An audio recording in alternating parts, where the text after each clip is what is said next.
Hello and welcome to another episode of the JRE Review. Wow, this one. Podcast 1267. Gary Taubes and Stephan Guyenet. I don't know how to say his name. Stephan.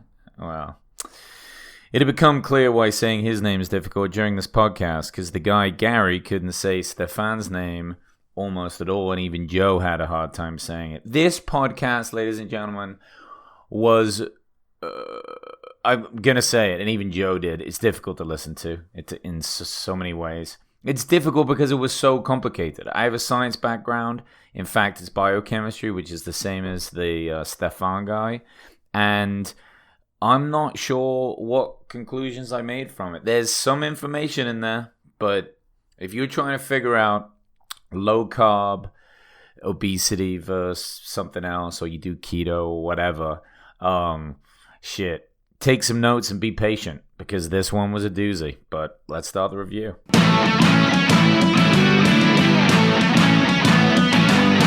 Welcome to the Joeroganexperiencereview, where each week I review every single episode of the Joe Rogan Experience. What more do you want? So where to begin? Oh shit, where to begin? Alright, so the Gary guy, he is the, I guess, low carb guy, right? He's like the keto end of the research of things. And then Stephan, who used to be a fan of Gary's and friends with him, has done his own research and has now a PhD and has decided that that's not the way to go, that it's just overall calorie intake, and there's plenty of people that eat lots of sugar, lots of honey in different places, but they're very active, and then therefore, that's what leads to obesity, right? So, oh my God, this was a tricky one. I'm telling you, to get through. I had to go for a walk in the park just to finish it. I was headphones on, let's go. I'm not going to give up on this podcast. I do a review about it, so fuck it, I got to listen to it. But these two argued a lot. Gary, I think, argued the most. He got very defensive, argued a bunch. He was trying to defend his point, and, some people are better in discussions than others. And this is always the trouble with the idea of these kind of debates, though they're very important. I love that Joe does these. It's great to have people on with differing opinions, even strong opinions, and see if you can get them to talk, And Joe is a good mediator, but I think he struggled with this one. I think this one was tough to keep these two on track. Stephan was more clearly spoken, more concise, and didn't get quite as defensive.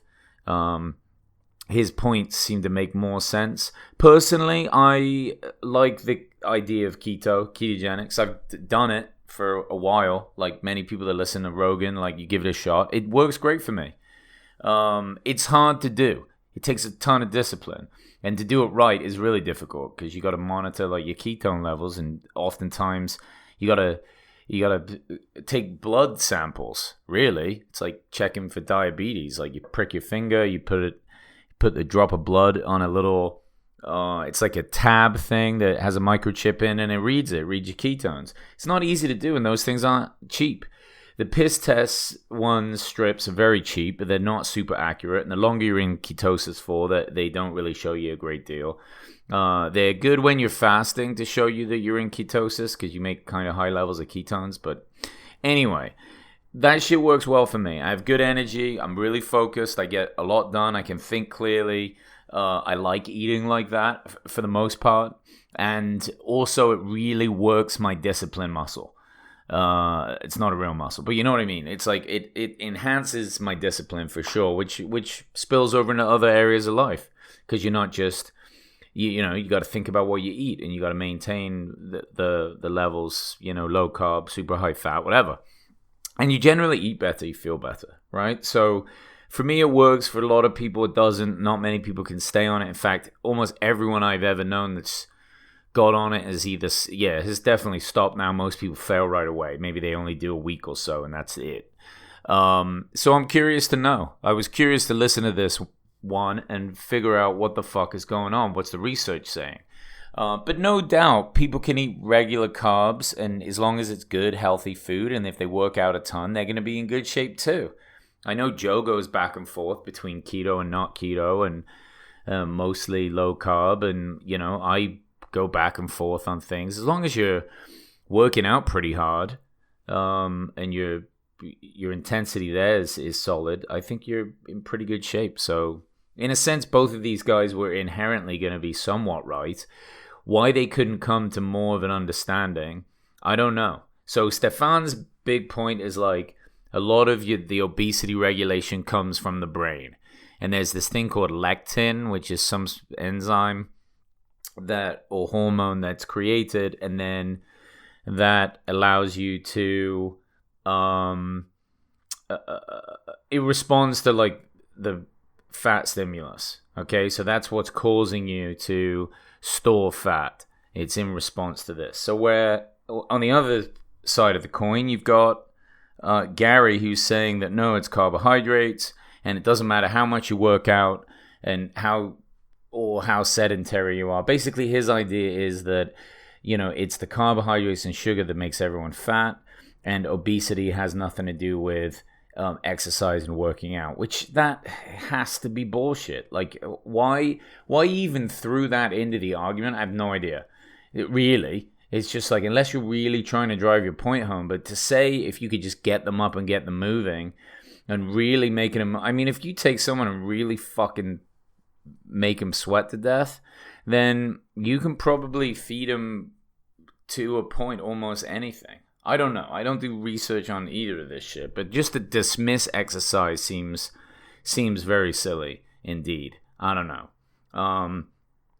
The trouble with this one, other than the arguing, is that the points seem to go round and round and round, and see if you can make head nor tails of it. I think that this, like Joe even said, this is the beginning of a few conversations that need to be had, because I don't know how they can get to the bottom of it. Chances are, I think it would be better to bring on a couple of people. Stephan should come back on for sure. I like the way he was debating.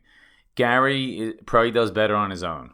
Get him on his own. Maybe he can make a little bit more sense of things. And because, I mean, really, I wasn't 100% sure what he was talking about, really, and what his points were. He kept using these, like, single-person anecdotes, like, well, my friend Tom, or this one lady I know, used to eat bread all day and regular other food and blah, blah, blah. I'm just like, what the hell are you talking about? It's almost like when you ever get in a conversation with somebody, but it's like somebody at a bar that wants to tell you about how all these things work, and you're just like, dude, how the fuck could you even possibly know any of this? You just like sense the bullshit right away. I'm not saying that Gary's full of shit, right? I'm just saying that he wasn't very concise with his point, and it definitely wasn't persuasive.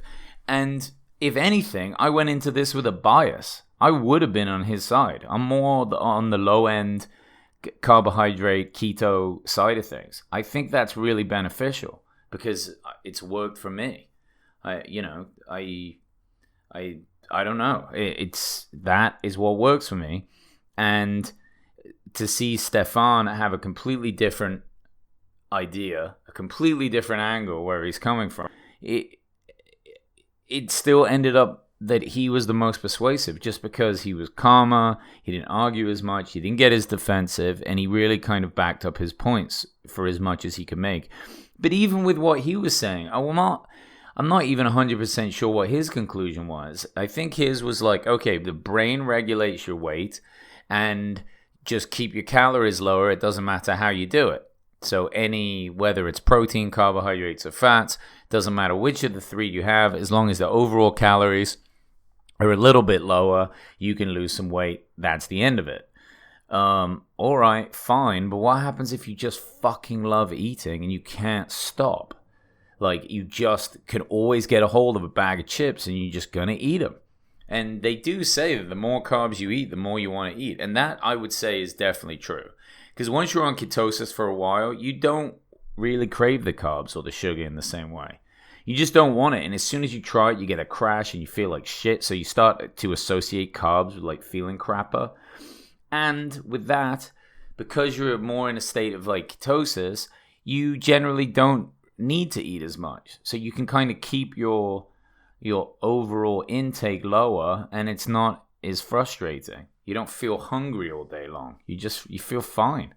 You're just like, oh, I feel good, and your energy's high, and I always work out the most for sure when I'm in ketosis. I don't know if any of you guys do it. Email me if you do and you get results from it. I'd be interested to hear it. You don't always get a lot of feedback from people that do it because it's fucking hard to do. But when I do it, that's when I work out the most. Well, then I'm working out the most. That's a good thing, right? You get good benefits from that. And I don't know. I don't know where either of these two guys went. There seemed like a little bit too much bias. And then Gary would come out and shoot down every study that Stephan cited, saying that it was a bullshit study. I'm like, hold on. If we can't believe any studies in science, how the fuck can we believe anything? Like, what are we really supposed to take away from this? I think these debates are just very difficult. They're difficult to hash out science-wise because maybe it's difficult to piece together a really accurate answer to what's going on. I don't know. I think that in a way anecdotal is what you can go for. I mean, obviously I'm saying it. I say it works for me. That's just one person, and it's anecdotal, and it probably won't work for everybody else. But if you know it works for you, if that's the best way for you to kind of feel and work out and stay in shape, that's probably a good start, you know. But if you suffer from obesity or you really struggle to lose weight and you're trying to find answers and good science behind it, shit, good luck. Because I think that it's just a mess of information out there, and it's very difficult. It's very tough. But see if you guys can hammer through this one. If you can, fair play to you. You might get something out of it, and if you do, if you can make sense of it, and you're smarter than me, which is highly likely, because I, after listening to this, was like, fuck, do I know anything? I can't make any sense of this. I'm a dummy.